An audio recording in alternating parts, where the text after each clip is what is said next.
nome da segunda tecnologia de gravação aí travou, professor. Qual é? Não entendi. Repete para mim. Seriam duas tecnologias de gravação. Aqui do Teams e qual a outra? E eu estou gravando também, eu gravo sempre no meu celular.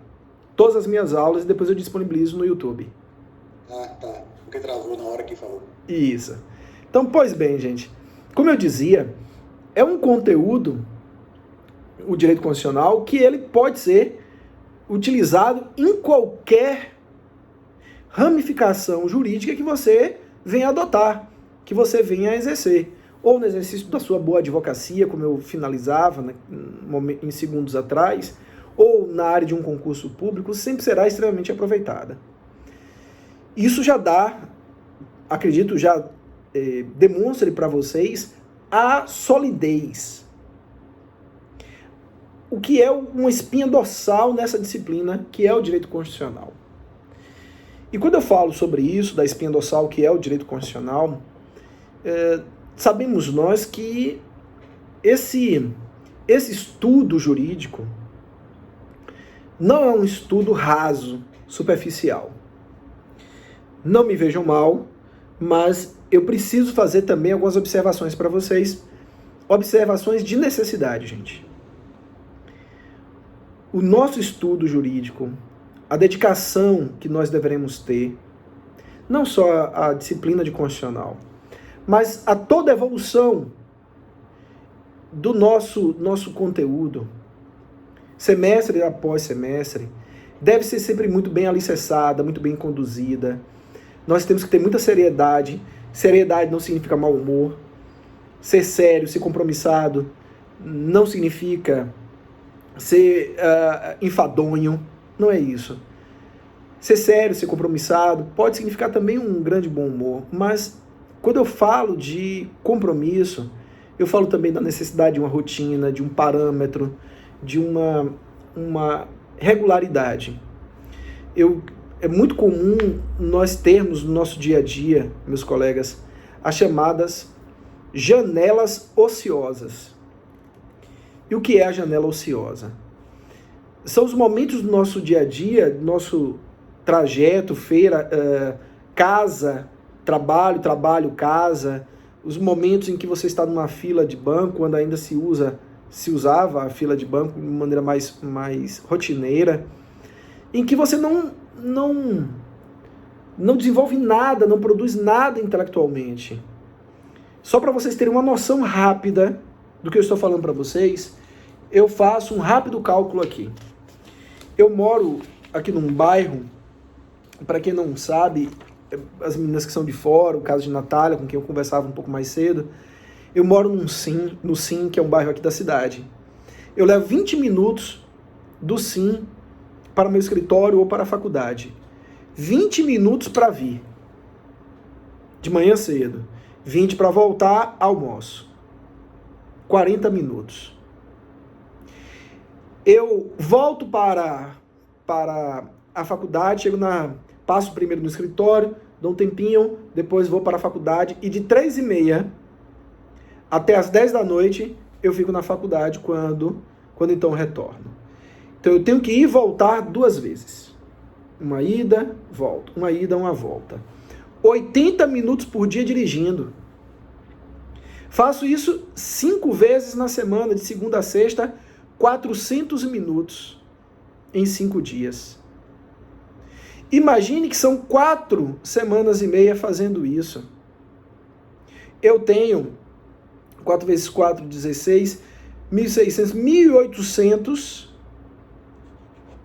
1.800 horas perdidas. Minutos perdidos. 1.800 minutos perdidos, para que a gente calcule aqui em quanto horas, eu tenho 3 horas, 30 horas por mês, 30 horas por mês perdidas só com deslocamento. Grosseiramente é como se fosse um dia inteiro, mais 6 horas, só com deslocamento, em que eu não assisti um filme, não fiz uma leitura lúdica, uma leitura prazerosa, não fiz uma leitura técnica de minha área de trabalho, eu não fiz uma atividade física, 30 horas perdidas com deslocamento. Isso é o que nós chamamos de janela ociosa. Como acabar com as janelas ociosas? Você tem alguns caminhos. Por exemplo, no som do carro, eu não sei se vocês sabem, mas o Senado Federal e o Supremo Tribunal Federal, eles disponibilizam a Constituição em áudio, comentada. E algumas comentadas por artigo, inciso por inciso.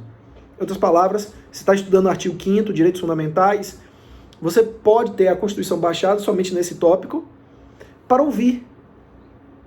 E aí, pelo menos, ter uma produção, ainda que mínima, desse conteúdo durante o período de deslocamento. Eu estou citando apenas um exemplo.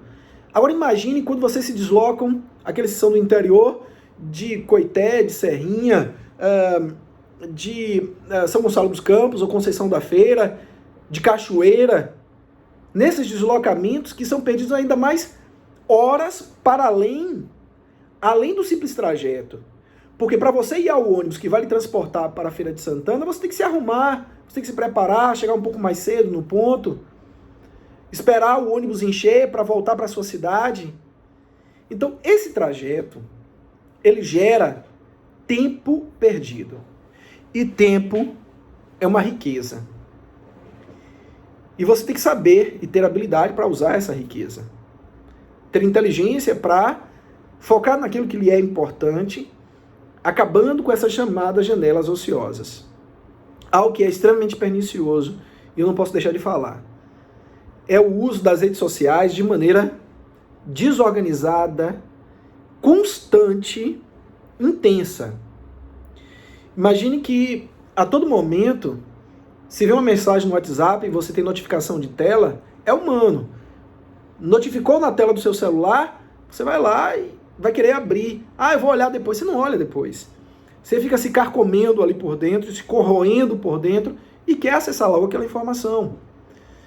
Imagine que nós temos pessoas que fazem isso o dia inteiro em relação ao WhatsApp, Instagram, Facebook, menos, porque a própria rede social ela perde aquela penetração entre os mais jovens. Hoje é muito mais o Instagram e outras redes sociais.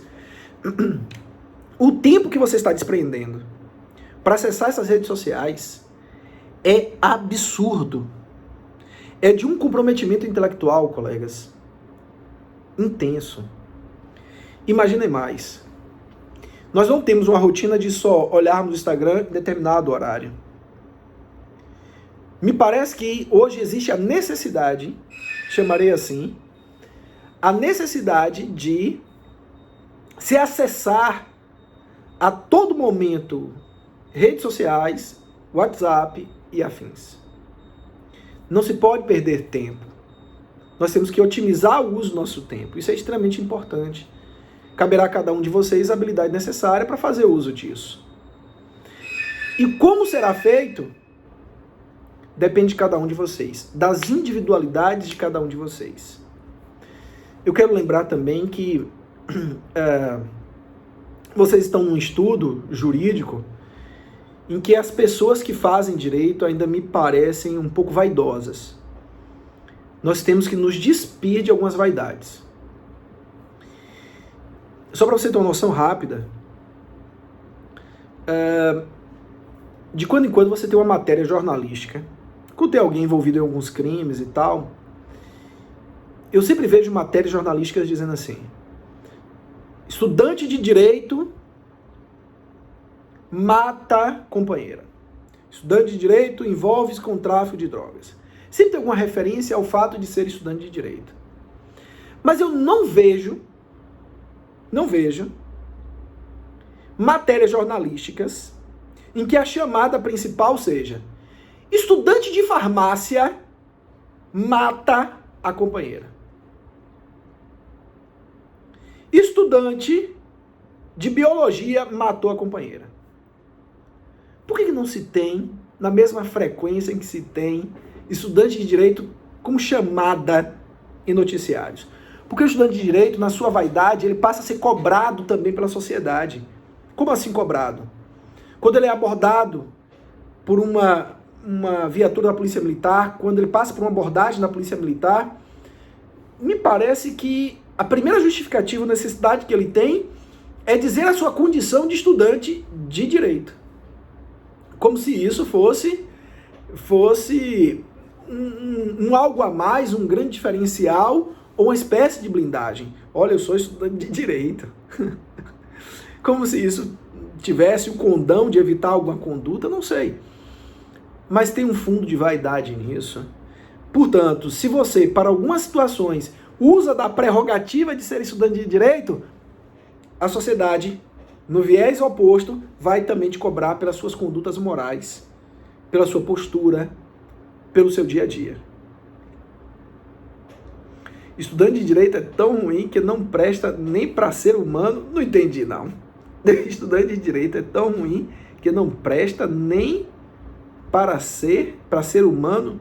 Ainda continuei sem entender, mesmo na segunda leitura. Enfim, olha, o que se tem? Uma certa vaidade, um envaidecimento, mas um envaidecimento que hoje não está se fazendo acompanhar de estudo, de leituras. Vou lhes dar também alguns números. O quantitativo de reprovação no exame de ordem hoje é absurdo. Imaginem que apenas cerca de 14% dos estudantes formados conseguem a aprovação no exame de ordem. Apenas 14%, média nacional. Gente, isso é extremamente baixo. Aí alguns talvez digam, pô, a prova deve ser muito difícil, professor, e por isso, tamanha reprovação. E não é. É uma prova de proficiência. É uma prova de verificação mínima da sua condição de advogar. Pode soar até prepotente de minha parte quando eu digo isso, porque sugere a ideia de que, então, se o cara está sendo reprovado no exame de ordem, ele não é bom, ele não está preparado. Eu costumo dizer que os bons, os preparados, que não são aprovados no exame de ordem, sofrem a atuação de alguma variável emocional. O cara, às vezes, é muito tenso, é muito nervoso, muito ansioso, e isso acaba comprometendo o desempenho dele. Apenas isso. Diferente, no grosso modo, daqueles que não estão sendo aprovados. Imaginem, colegas, são apenas 80 questões de múltipla escolha, ele tem que acertar 40. Dessas 40 que ele tem que acertar, 10 são de ética, que é a disciplina mais fácil que nós temos. Em regra, ele tem que acertar, na verdade, se ele acertar gabaritar ética, ele tem que acertar 30 entre 70 questões possíveis para passar da primeira para a segunda fase com média mínima de 50%.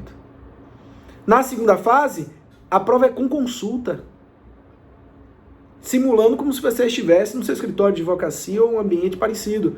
Você leva seu código, leva sua constituição, seu código de processo civil, é feito mediante consulta. Mas por que tamanha reprovação? As reprovações, colegas, elas têm uma origem muito forte no desleixo, na falta de rotina, na ausência de uma boa preparação.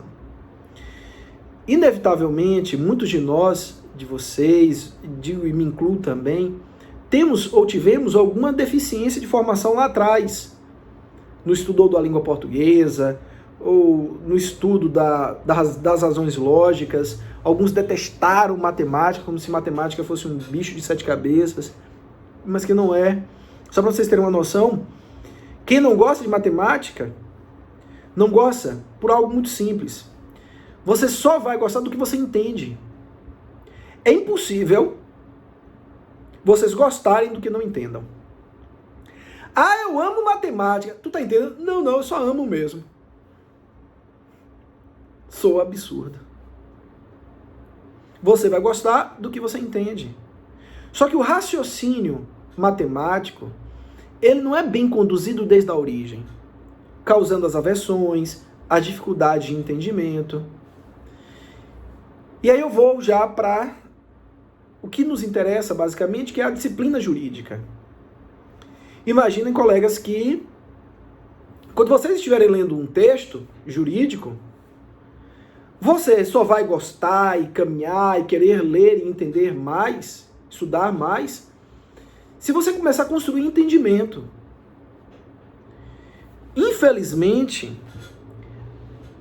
muitos que leem se perdem na própria leitura, às vezes por falta de hábito. O cara lê o primeiro parágrafo, lê o segundo, quando tá terminando o segundo e início do terceiro, ele para e... Ixi, me perdi, foi o que eu li antes. Aí ele tem que voltar 4 linhas ou 5, porque ele não está concentrado de tal maneira a conseguir ler uma página, 2, 3, sem se perder na leitura. Não é porque o cara é burro ou tem dificuldade intelectual, não é isso. Ele precisa criar hábito e rotina, pô. Ele precisa domesticar o próprio cérebro. Ele precisa condicionar a sua concentração. Sem isso, ele não vai desenvolver. Ele vai ter dificuldade, vocês terão dificuldade de desenvolvimento. Então, sugestão é de que criemos essa habitualidade. Criemos a rotina. E tentemos a concentração. Porque se você lê e não entende, você vai odiar. E o objetivo, meus colegas, é que cada um de vocês entenda e goste.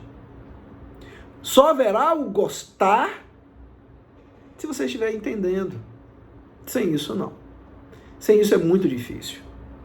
Quais são as ferramentas para nós melhorarmos? Como caminhar nessa linha?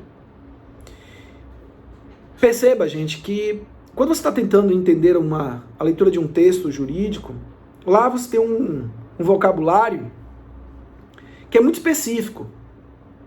Um vocabulário jurídico, ele é muito específico. É uma linguagem que não é a linguagem do dia a dia da rua, não é a linguagem do senso comum, do ouvir dizer.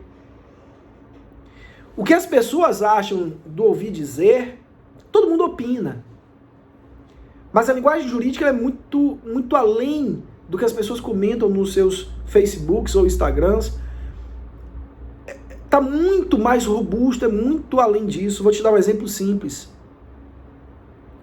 Você vai ver e vai escutar alguém que nunca estudou direito dando opiniões sobre direito de família.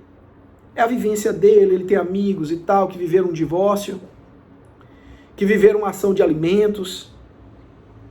Sempre tem alguém que diz assim, eu vi uma ação de alimentos, rapaz, e meu colega, ele está pagando 30% do salário dele, do que ele ganha. Então, para você deve ser mais ou menos assim também. Ele emite opiniões, ele comenta, porque direito de família é um direito muito cotidiano. Mas ele está comentando e falando sobre o raso, o mais superficial do direito de família. Ele não está adentrando aquilo que é conteúdo jurídico, expressões jurídicas, conhecimento, que é o que vocês, cada um de vocês, gente, vai passar a dominar. E tenho certeza que vão dominar. Nós vamos lhes ajudar nesse caminho. Eu nunca vi, por exemplo, ninguém comentando sobre uma ADIM no seu dia a dia. O que é uma ADIM? Uma ação direta de inconstitucionalidade. É um tipo de ação judicial. ADIM. Nunca ouvi alguém replicar uma frase como: olha, a ADIM foi julgada com efeitos erga omnes num controle de constitucionalidade concentrado e julgamento conforme. O que eu acabei de falar para vocês, gente, quem não estudou ainda esse conteúdo não está entendendo nada. Essa última frase minha aqui, ela é estrangeira, ela é difícil para quem ainda não estudou. Então as pessoas não vão comentar isso. Ela vai comentar o mais raso, o mais comum. E como é que você vai dominar essa linguagem? Boa vontade é o primeiro passo para isso. Dedicação é também importante. E nos aprimorarmos constantemente na língua portuguesa, que também é muito, muito importante. Eu diria, por exemplo, para vocês o seguinte, eu vou te dar uma noção de estilo, linguagem, o que é o que cada um. Às vezes para dizer a mesma coisa, e nós temos estilos diferentes, estruturas linguísticas diferentes. Só para você ter uma noção rápida. Eu chego para um de vocês, alunos, e digo assim, gente,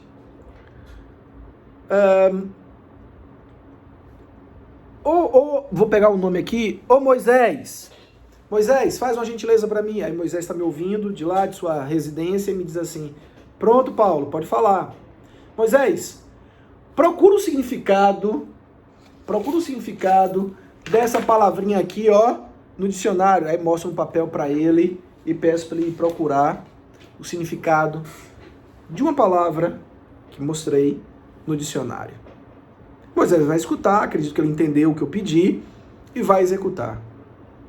Agora, se eu chegar para Moisés e pedir a mesma coisa de maneira diferente, com a linguagem um pouco mais técnica, um pouco mais rebuscada, e dissesse assim para Moisés, Moisés, procura o cunho vernáculo do vocábulo aqui empregado, procura o cunho vernáculo do vocábulo aqui empregado. Isso criaria uma dificuldade a mais para Moisés, porque eu estou usando uma linguagem que é mais rebuscada, é mais trabalhada. E esse rebuscamento de linguagem você vai encontrar muitas vezes no universo jurídico. Nós precisaremos alcançar esses sentidos, esses significados. Nós teremos a possibilidade de fazer isso. Eu lembro, por exemplo, e aí alguém talvez aqui na sala nossa nos diga assim, Paulo, isso talvez para mim seja uma grande dificuldade, porque eu tive uma formação anterior um pouco mais complicada, eu não leio com muita frequência, tenho dificuldade em entender algumas coisas, alguns textos. Um dos maiores escritores brasileiros tem uma história que ele mesmo conta. Seu nome é Antônio Vieira. Esse cara ele viveu no século XVII, os anos de 1600, aqui no Brasil, o padre Antônio Vieira. É considerado um dos maiores escritores de sermões em língua portuguesa. O padre Antônio Vieira, ele conta que depois que ele foi humilhado por um professor durante uma aula no seminário, ele havia tirado a nota mais baixa em uma avaliação de latim entre os colegas, e ele chorou muito, e foi humilhado em decorrência disso pelo professor, e o padre Antônio Vieira, até à frente da imagem de Jesus Cristo, se ajoelhou e disse o seguinte, Senhor, me dá um mínimo de entendimento, assim conceda a teu filho. Ele diz, o padre Antônio Vieira, que depois desse pedido, ele volta à sua clausura, ao seu quarto, e vai começar a ler textos e mais textos bíblicos. E que, como por um passe de milagre, um passe de mágica, ele começa a tudo entender. Cerca de 8 anos, 10 anos depois, o padre Antônio Vieira já era considerado um dos maiores sermonitas, aquele que escreve sermões, um dos maiores sermonitas da língua portuguesa. Eu não estou dizendo que isso vai acontecer com cada um de vocês, não é isso? Eu tenho para mim que a vontade do padre Antônio Vieira de querer entender, de querer estudar, de querer buscar, isso auxiliou muito. Então, nós precisaremos estarmos abertos à vontade de querer aprender, de querer buscar. E à medida que vocês se mostrem esponja desse conhecimento, se vocês se mostrem ansiosos pela aquisição do conhecimento, isso lhes chegará. É um dia de cada vez. Eu não acredito que eu, por exemplo, nunca fui um estudante, meus colegas, dos mais inteligentes.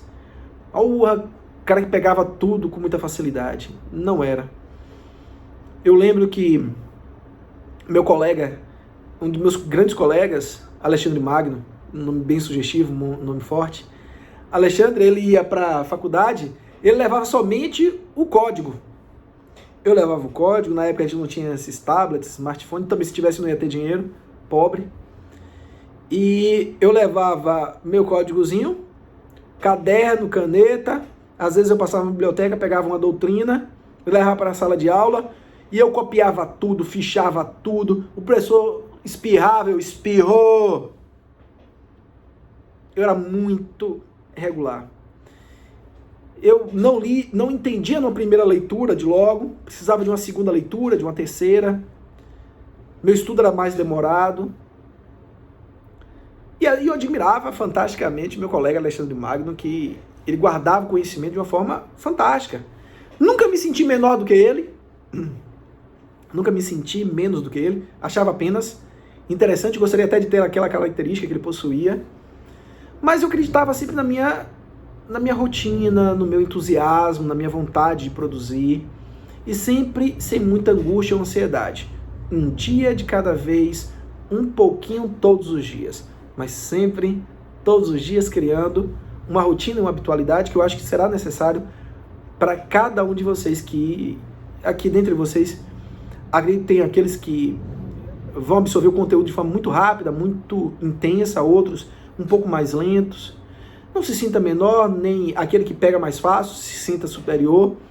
São características humanas que vão conduzir ao mesmo final de aprendizado. É isso que eu quero que vocês percebam. E quererei mais. Eu costumo dizer, meus colegas, que direito é bom senso. E eu quero lhes ensinar também a construírem um bom senso. Até porque, em nossa aula de hoje, nós vamos falar de hermenêutica constitucional. E a capacidade de bem interpretar, hermenêutica vai significar essa percepção, essa noção de interpretação. Bem interpretar, colegas, passa também por um certo bom senso. E eu queria dividir com vocês uma história de Homero, um poeta grego, que escreveu Ilíada e Odisseia, e eu vou a um trecho da Odisseia, um trecho que retrata a história de Ulisses, grande navegador, e eu gostaria de ouvir de vocês opiniões e percepções. Mas antes de chegarmos à história, vocês já tiveram essa informação? Qual, professor? A seguinte: a lei nova revoga a lei antiga. Vocês já ouviram isso?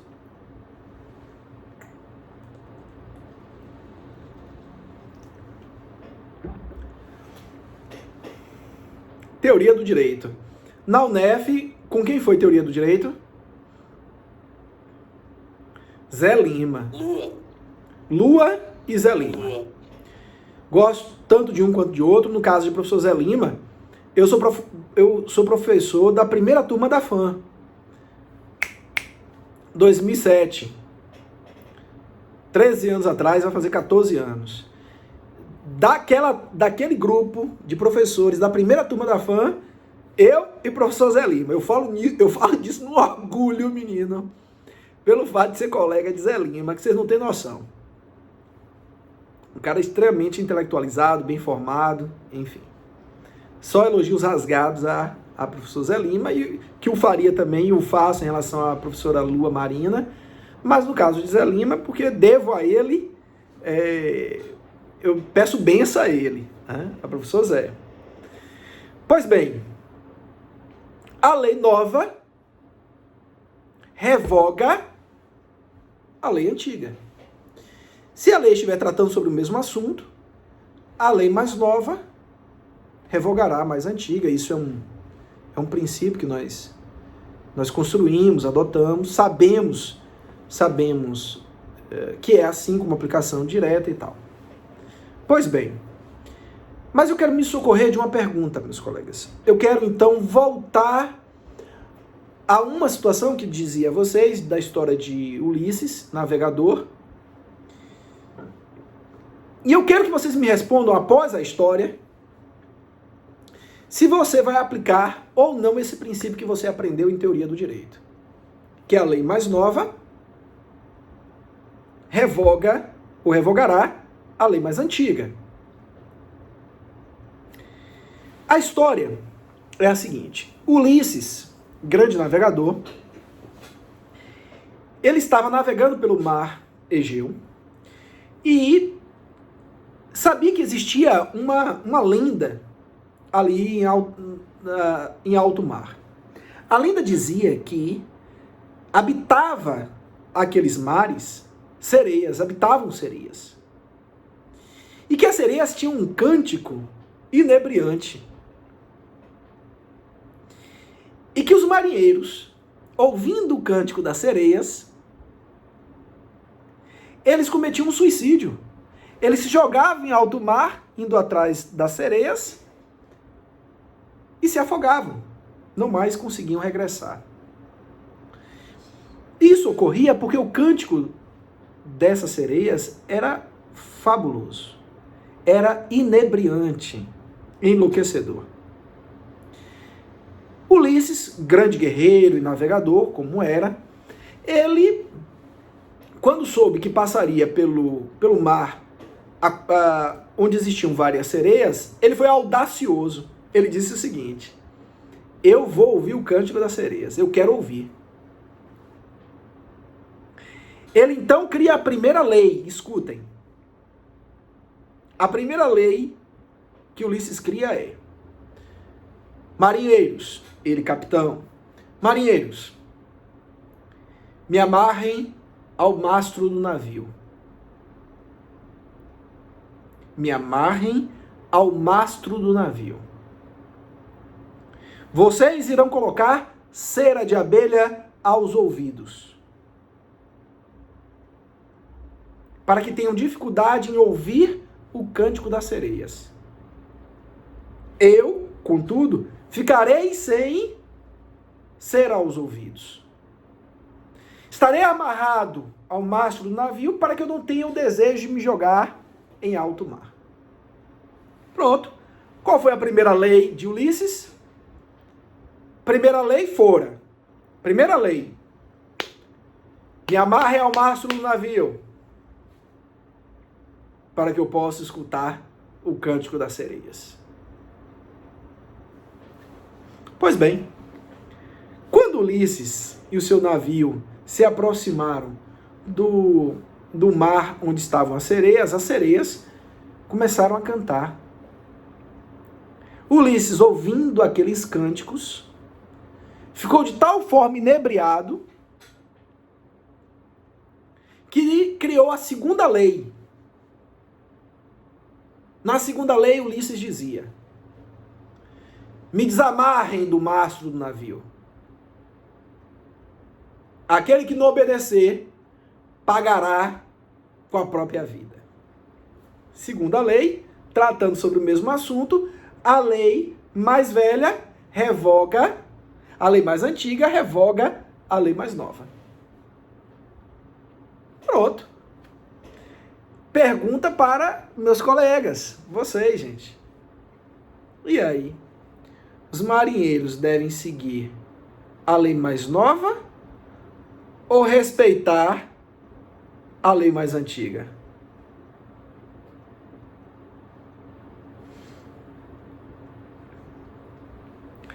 A lei mais nova revoga a mais antiga, segundo o brocardo jurídico.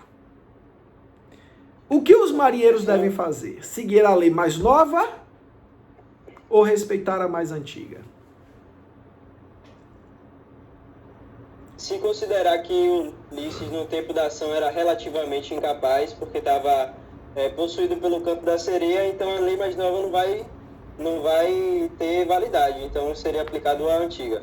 Quem está falando? Os marinheiros... Deixa eu ouvir, só para eu identificar esse primeiro colega. Como é seu nome?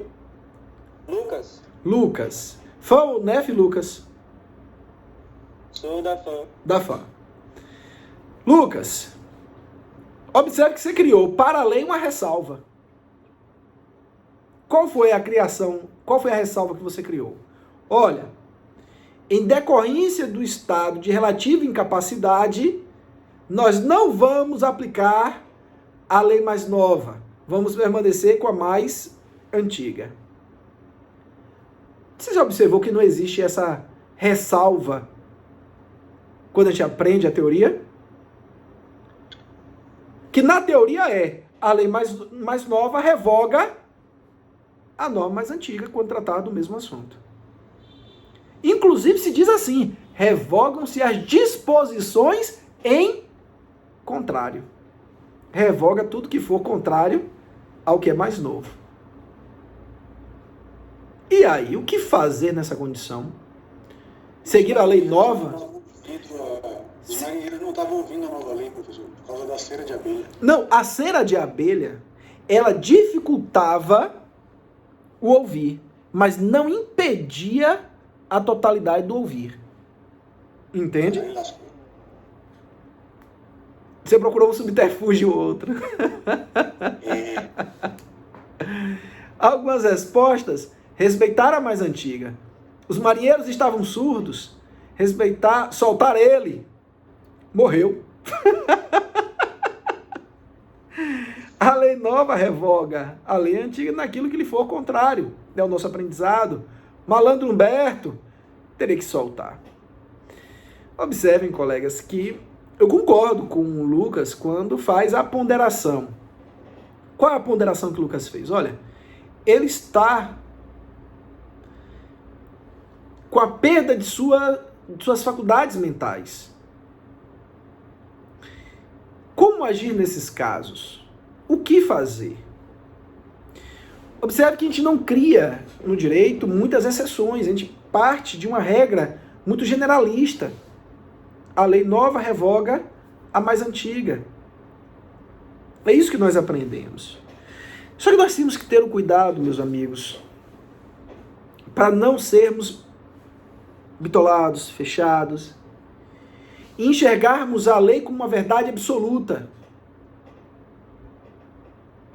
Porque se assim o fizermos, poderemos praticar injustiças, ou falhas, ou erros. Só que também não dá para ficar questionando a lei a esmo. Eu não vou respeitar essa lei, porque ela é desproporcional, desarrazoada. Você não pode, pura e simplesmente, dizer assim, olha, eu vou desrespeitar a lei. Ele estava encantado quando o canto parasse, ele iria agradecer. É o bom senso. Aí é a razoabilidade, Adriana. Por não haver essa ressalva anteriormente, seguindo a teoria, deveria seguir a nova lei. Isso que seria, Júlia, o que os mais tecnicistas da aplicação, tem uma expressão latina, dura lex, sed lex. A lei é dura, mas é a lei. Então, para esses mais tecnicistas, seria aplicada a lei como está escrito. Compreenderam, gente? Mas aí é que entrarão vocês, mais críticos, formados ou forjados, construídos numa ideia em que temos que respeitar, sim, as leis. Mas nós não podemos sucumbir diante da própria vontade da lei ou sermos escravizados por ela. Até porque nós somos os construtores da lei. Nós não somos aqueles pura e simplesmente submetidos às leis. Eu vou ter a audácia aqui, inclusive, de confrontar uma frase que é de Rui Barbosa. Rui Barbosa dizia o seguinte: é preciso que homens bons respeitem leis más, para que homens maus respeitem leis boas. Eu vou repetir. É preciso que homens bons respeitem leis ruins, para que homens maus respeitem leis boas. Então, você é um cara bom, mas viu que uma lei era ruim? Rui Barbosa entende que você não pode desrespeitá-la ou descumpri-la. Você vai ter que cumprir, mesmo a lei sendo ruim, para dar um exemplo. A fim de que, quando homens ruins quiserem desrespeitar as boas leis, eles não tenham parâmetro, nem referência, nem moral para desrespeitar as boas leis. Só que eu tenho que ir além disso, e eu vou me dar o direito de questionar um pouco a validade do que Rui Barbosa menciona aí. Quando Rui Barbosa esculpiu essa ideia, me parece que haveria uma influência muito grande de um chamado positivismo, onde nós vamos ou devemos respeitar quase que cegamente a letra da lei. E nós percebemos que a sociedade, ela é, eu vi uma expressão aqui, alguém escreveu ali, Amanda Sobral, o direito é dinâmico. Percebemos-nos desse dinamismo social, da evolução constante da sociedade. Por nos percebermos dessa evolução constante da sociedade, é que nós também deveremos melhor interpretá-la e entendê-la. Por exemplo, se eu for aplicar somente o que está escrito e como está escrito, eu pegaria uma interpretação gramatical o que está na Constituição republicana, Constituição brasileira, em que ele diz, o texto constitucional, é reconhecida a união estável entre homem e mulher. É reconhecida a união estável entre homem e mulher. Ora, muito fácil essa interpretação, ela é gramatical, ela é uma interpretação com base no que está escrito puramente. Se formos aplicar uma interpretação pelo que está escrito, eu vou primeiro, observe, viu gente, e me permita já lhes ensinar isso.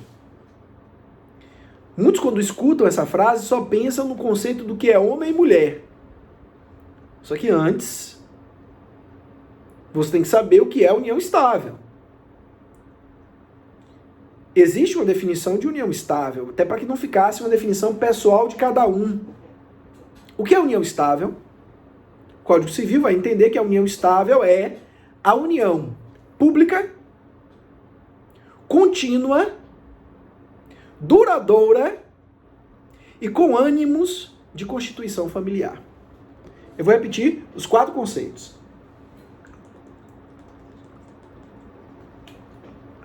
Vou, inclusive, escrever aqui, ó.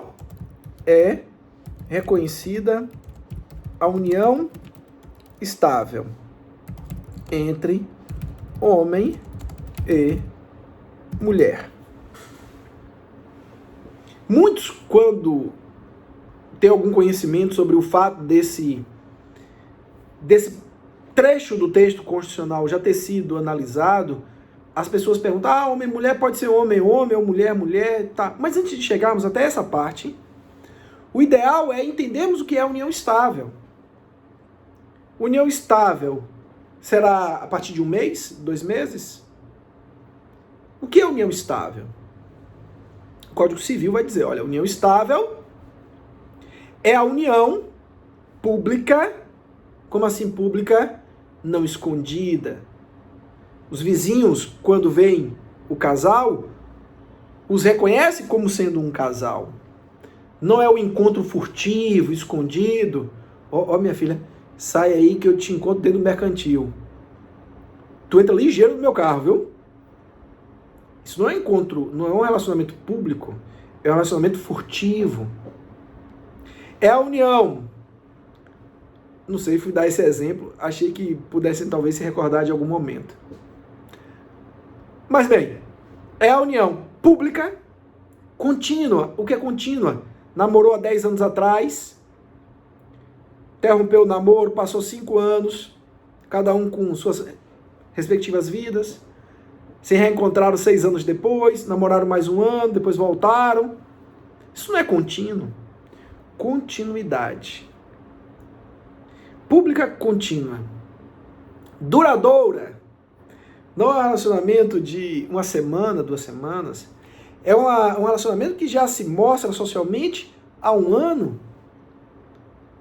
Durabilidade, continuidade, publicidade, todos reconhecem. E o ponto-chave, com um ânimo de constituir família. Porque se não tiver o ânimo de constituir família, é um namoro. E E o que é o ânimo de constituir família? É o casal ponderar, pensar a possibilidade de juntos constituírem uma unidade familiar. Isso é o ânimo de constituir família. Agora, eu quando advogava mais firmemente na área de família, era muito comum eu mesmo me perguntar como descobrir se o casal tinha ânimo familiar. Um nega, o outro diz que tinha. Não, eu nunca pensei em casar com essa moça, nunca pensei em ter filhos ou constituir família com ela. Mentira, a gente tinha sim. Como saber dessa intimidade? Como ter essa percepção? Só para vocês terem uma ideia de dificuldades para a gente provar algumas circunstâncias, tem uma situação que ocorre muito com a polícia militar, viu? Não sei se aqui na sala de aula, nossa, tem algum policial militar. Mas o Estatuto da Polícia Militar no Estado da Bahia é a Lei 7990 de 2001. Estatuto da Polícia Militar. E todo policial militar na Bahia, ele vai para um curso de formação e recebe lá ele recebe as orientações, os treinamentos para abordagens, para tudo. No manual da Polícia Militar, tem lá dizendo o seguinte, que a Polícia Militar pode abordar o cidadão comum, caminhando, no veículo e tal, e pode fazê-lo diante de, vou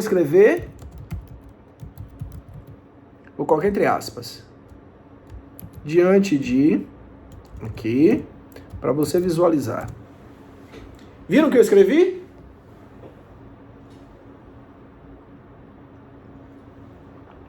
Fundada suspeita. Uma viatura da Polícia Militar vê 3 jovens numa esquina, justificam a abordagem com essa expressão, fundada suspeita. Aí às vezes eu me paro, meu Deus, para me perguntar sobre isso e penso, que cargas d'água, que diabos é fundada suspeita? Porque num país preconceituoso, meu irmão, fundada suspeita recai sobre a população preta, pobre e marginalizada.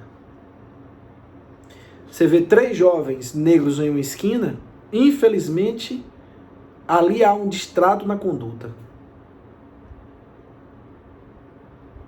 Então, o que é, tecnicamente, fundada suspeita? Como construir a expressão fundada suspeita?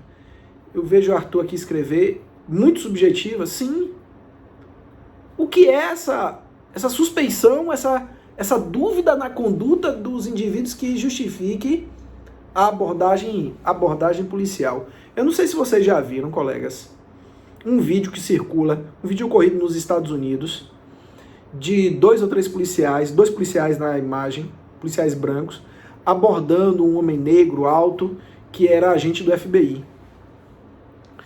E que o cidadão, o negro, ele pergunta, vem cá, por que vocês estão querendo me conduzir para a delegacia? Não, porque eu acho que você parece com um suspeito. Meu Deus, que absurdo. E vamos algemar. Aí quando pegam a carteira do cara e percebem que é um agente da Polícia Federal norte-americana, aí gaguejam um pedido de desculpas e tal. Mas e se o cara não fosse agente do FBI? Seria conduzido. E qual seria a justificativa? Fundada suspeita, que existe lá e existe aqui. É isso que muitas vezes nos incomoda para nós do direito, porque a gente precisa de mais objetividade, menos subjetividade. Compreenderam, gente? Pois bem, e quando eu falava sobre é reconhecida a união estável entre homem e mulher, primeiro você tem que saber o que é união estável. Depois, entender se os conceitos de homem e mulher podem ser ampliados. Para interpretar isso, nós seguimos uma linha, meus colegas, que é a chamada interpretação sistêmica. Eu levo em consideração o sistema constitucional baseado em dignidade da pessoa humana. Vou lhes informar algo importantíssimo. Alguém me chama? Eu? Maria Natália. Oi, Nath. Oi, Natália. Um professor meu já comentou sobre que diz que a gente não pode levar apenas a interpretação da lei só com um termo técnico, só com uma interpretação seca. Gramatical. Sem basear em princípios, isso, não basear a interpretação em princípios, que é uma coisa fundamental. Porque ele deu exemplo na qual uma mulher que rouba uma bolacha de um supermercado, ela, na lei está dizendo que o furto ela tem que ser presa, porque ela roubou. Mas aí o juiz tem que levar em consideração aquele termo como é que diz? Uma interpretação cívica da lei. Ele tem basear em princípios na qual ele diz que ela não vai ser presa para comer fatos sociais, na qual eu não vou isso para ela fazer isso, né? Eu levou essa condição. E aí, como o senhor falou, que a lei foi interpretada de uma maneira só relativa, baseada só naquilo, na verdade, que tem que ser assim, também empunhada, né? Basear tudo, a cada fato, levar uma interpretação diferente. Tá. Eu vou comentar um pouco melhor algumas situações. Concordo com muito do que você mencionou, entendeu, Natália? Tiago fala sobre o princípio da insignificância no princípio que você deu. Uma mulher que tem a prática de um furto num estabelecimento, no supermercado, muitas vezes para sobrevivência, se deve ser aplicado o princípio da insignificância ou não. Agora, eu estou falando da interpretação que nós devemos ter, e eu ia falar sobre o grande caminho para interpretar, principalmente sobre a questão da hermenêutica constitucional. Mas antes disso, eu queria mencionar o seguinte, gente. Antes de interpretar e achar que nós temos várias regras de interpretação, e temos,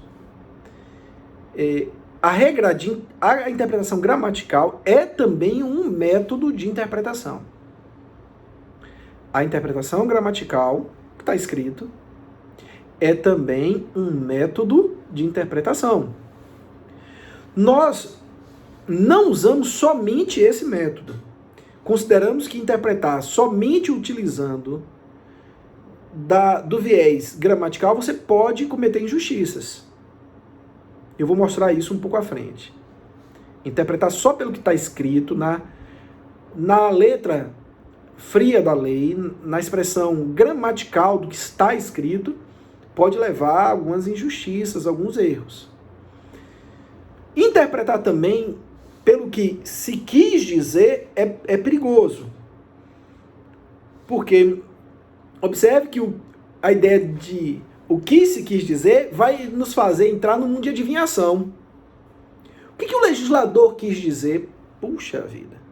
O que o legislador quis dizer é muito temerário.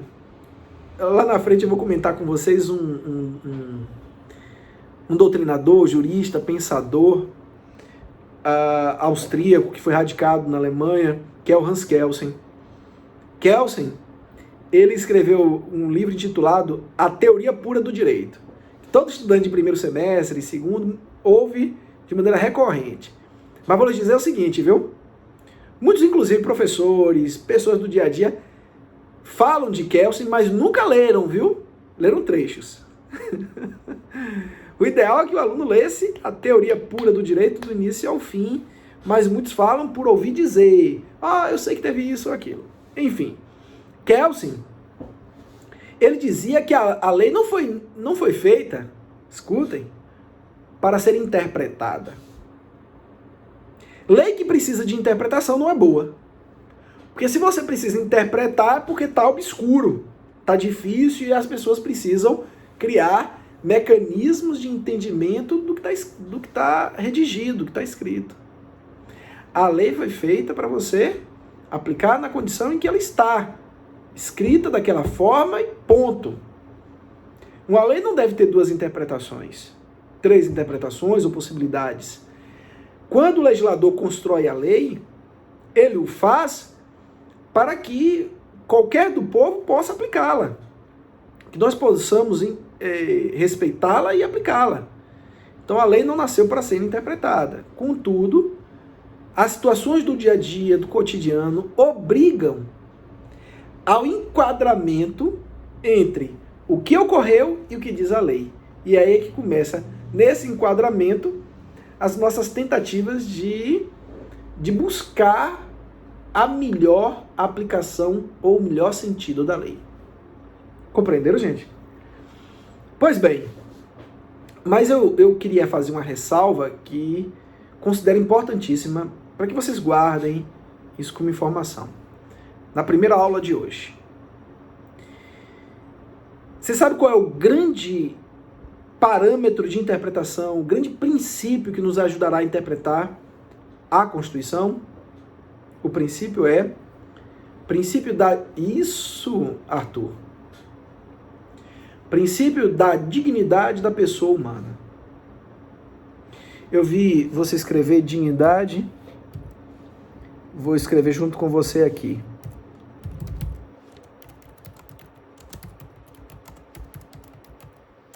Dignidade da pessoa humana. Olhe bem, Arthur. Por que eu frisei a expressão pessoa humana? Isso aí é só a título de curiosidade, viu? Porque nós temos as chamadas pessoas não humanas, os animais. Na América Latina, por curiosidade, depois a gente pode até fazer